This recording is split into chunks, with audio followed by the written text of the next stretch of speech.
if we're willing to have religion offer a critique of bad science, and by religion I'm including philosophy, then science also gets to critique bad religion.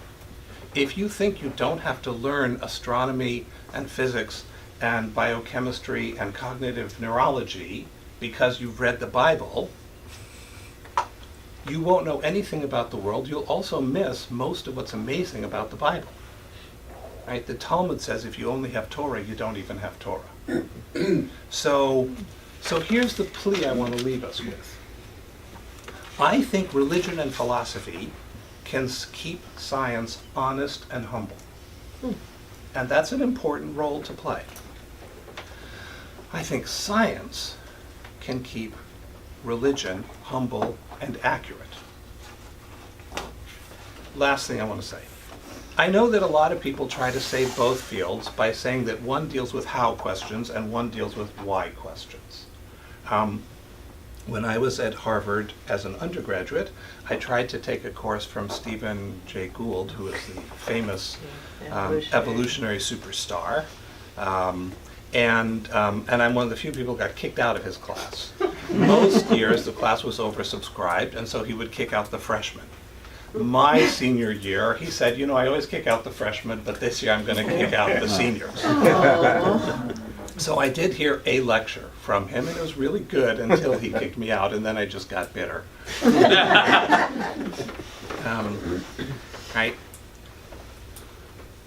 He tried to make the argument for how versus why. I'm not sure he actually thought that, or he thought that was a public posture that saved, you didn't have to trash religion and then lose the people who bought your books. But here's what I want to say. Science answers all kinds of why questions, right? And the very agenda of scientific research is determined in part on non-scientific grounds.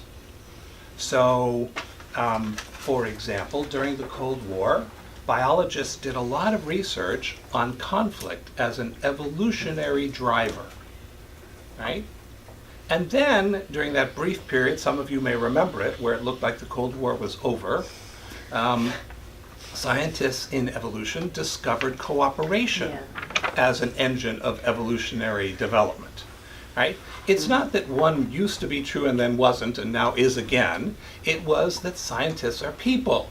And so the things that they're thinking about, they then ask questions about. And then those questions become what they do research on, right? So science is profoundly marinating in moral assumptions, and those need to be unpacked, and profoundly engaged in socially contingent kinds of agendas. Religion, on the other hand, is all the time making how statements. Was or was not the universe created in 7 days, some 5,000 years ago?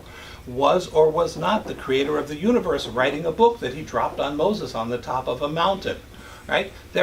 Was or was not the first human beings a guy named Adam and a gal named Eve? Right? There are all kinds of ways that are treated. I mean, did the sea actually split? Right? Those kinds of questions I have opinions about, you have opinions about, but it's simply untrue that religion just deals with meaning and significance, and science just deals with just the facts, ma'am, just the facts. Right? So let's get past that.